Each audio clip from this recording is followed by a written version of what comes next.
আমডাঙ্গায় তৃণমূলের কর্মী সভায় বিশৃঙ্খলা। আমডাঙ্গার বর্তমান বিধায়কের মাইক কেড়ে নিলেন কর্মীরা। বিধায়ক রফিকুর রহমানের মাইক কেড়ে নিলেন তৃণমূল প্রার্থীর অনুগামীরা। আমডাঙ্গায় এবার টিকিট পাননি বিধায়ক রফিকুর রহমান। আমডাঙ্গায় তৃণমূলের প্রার্থী কাসেম সিদ্দিকী। বিধায়ক উন্নয়নের খতিয়ান দিতে গেলে কেড়ে নেওয়া হয় মাইক।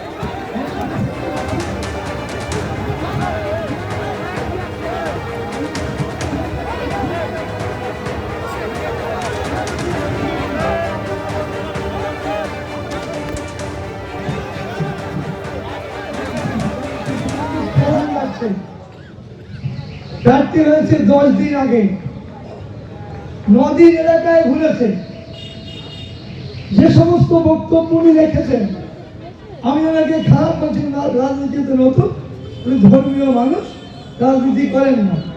উনি বলছেন উন্নয়ন করতে এসে এতদিন উন্নয়ন হয়নি। মমতা বন্দ্যোপাধ্যায়ের উন্নয়নটা আমডাঙ্গায় হয়নি, এটা মমতা বন্দ্যোপাধ্যায়ের উন্নয়নটা আমডাঙ্গায় হয়েছে, তার উন্নয়ন আসতে বলেছে। আর তৃণমূলের প্রার্থীদের বলে আমি 15 বছর পর উন্নয়ন করতে এসেছি।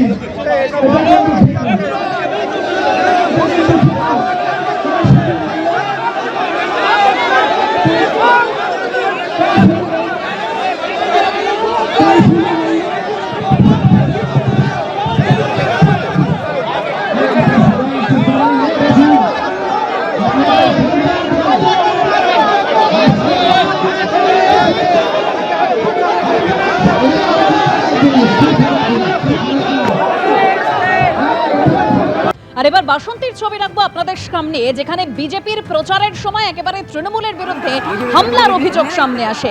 বাসন্তী বাজারে প্রচার করছিলেন বিজেপি প্রার্থী বিকাশ সর্দার, আর সেই প্রচারের সময় পুলিশি বাধার অভিযোগ। ঠিক কি পরিস্থিতি তৈরি হয় দেখছেন সেই ছবি।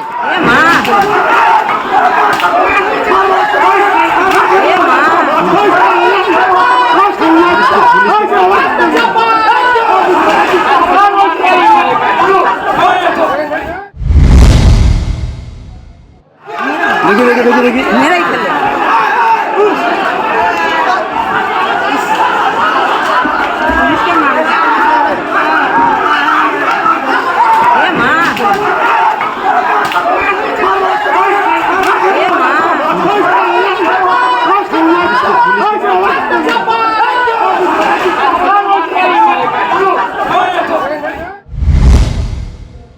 বিজেপির যা দাবি যে তৃণমূল কংগ্রেসের কর্মী সমর্থকরা জড়ো হওয়ায় যাওয়া যাবে না, এরকমই পুলিশ জানিয়েছিল। আর আচমকা তৃণমূল নেতা রাজা গাজীর নেতৃত্বে বিজেপির উপর হামলা করা হয় বলেই অভিযোগ।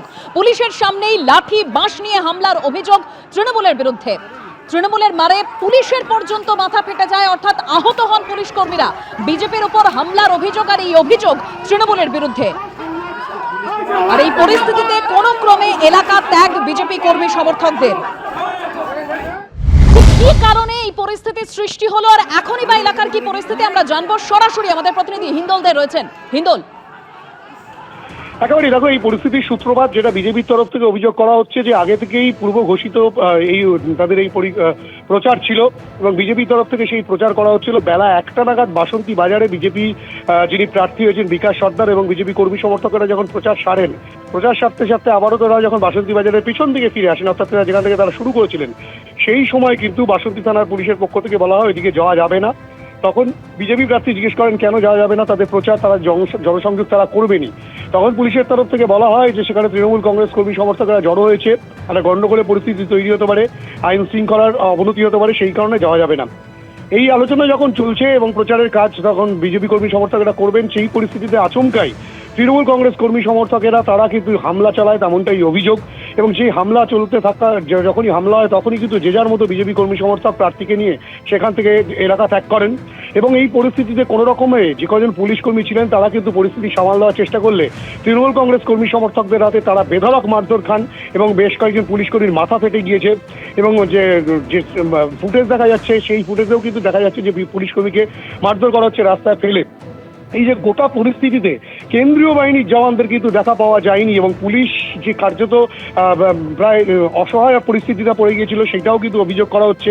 এবং যেখানে বাসন্তীতে বারংবার গন্ডগোলের ঘটনা, খুনের ঘটনা বিভিন্ন নির্বাচনকে কেন্দ্র করে ঘটেছে, সেক্ষেত্রে পুলিশ কেন সেখানে কেন্দ্রীয় বাহিনীর জওয়ানদেরকে মোতায়েন করলো না সেই নিয়েও কিন্তু প্রশ্ন উঠছে। এবং পুলিশ যে মার খেলো, বিজেপি কর্মী সমর্থকরা যারা মার খেয়েছেন বা তাদের বাইক ভাঙচুর একদম হয়েছে, পরিস্থিতি এভাবেই উত্তপ্ত হয়ে ওঠে। ধন্যবাদ হিন্দল।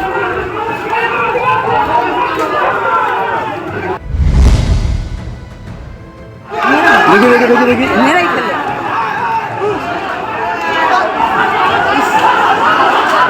পুলিশকে মারে।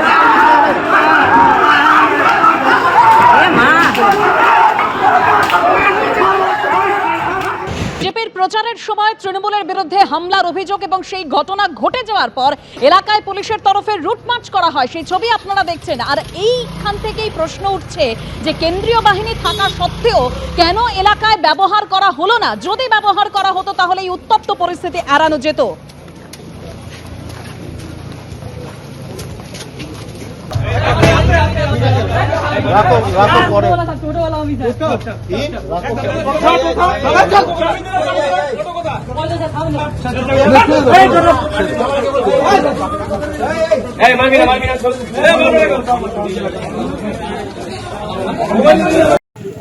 তৃণমূল কংগ্রেস ভয় পেয়েছে বাসন্তী বিধানসভায় আজকের বিজেপি জিতবে।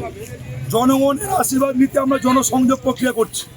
পরিকল্পিতভাবে বাসন্তী থানার পুলিশ প্রশাসন এবং তৃণমূল কংগ্রেসের নেতা রাজাগাজী পরিকল্পিতভাবে আজকে আমাদের জনসংযোগ প্রক্রিয়াকে আজকে স্তব্ধ করে আমাদের যে সমস্ত বাইক, যে সমস্ত আজকের গাড়ি ওখানে ছিল সেই গাড়িগুলোকে আজকে ভাঙচুর করেছে। এখানে আজকে তৃণমূল কংগ্রেসের নেতাদের সাথে প্রশাসনিক বন্ধু বিডিও অফিসার যুক্তভাবে আজকে টাকার বিনিময়ে বিক্রি হয়ে গিয়ে এই বাসন্তী বিধানসভা তৃণমূল কংগ্রেসকে জেতাতে চাইছে। বিজেপির ক্যান্ডিডেট হিসেবে আমরা যে জনসংযোগ প্রক্রিয়া করছি তা মানুষদের মধ্যে ভয়, ভীতি, আতঙ্কের মাধ্যমে বাসন্তী বিধানসভার মানুষদেরকে আতঙ্কিত করে তুলছে। তৃণমূলের এরকম দুর্দশা আসেনি যে ঝামেলা অশান্তি করে ভোট করতে হয়। বিজেপির প্রার্থী বাজার পরিক্রমা করছিল, যেটা আমরা খবর নিয়ে দেখেছি। প্রথমেই সেই প্রক্রিয়ার মধ্যে দিয়ে একটা ছেলে একজনকে, একটা সাধারণ পাবলিককে মারধর করে। সেইটার ইস্যু করে ওখানে গন্ডগোল ঝামেলা হয়েছে। হওয়ার পরে ওখানে পুলিশের সঙ্গে বচসা হয়েছে। ঘটনা একটা ঘটেছে, পুলিশ প্রশাসন সেখানে গিয়েছে। আপাতত এলাকা পিসফুল আছে। যারা এর মধ্যে যুক্ত বা যারা জড়িত বা যারা এই পরিকল্পনা করে রাজনৈতিকগতভাবে তৃণমূল কংগ্রেসকে না হারাতে পেরে একটা অন্য ইস্যু তৈরি করে নির্বাচনে বৈতরণী পার করতে পেরেছে। এবিপি আনন্দ, এগিয়ে থাকে, এগিয়ে রাখে।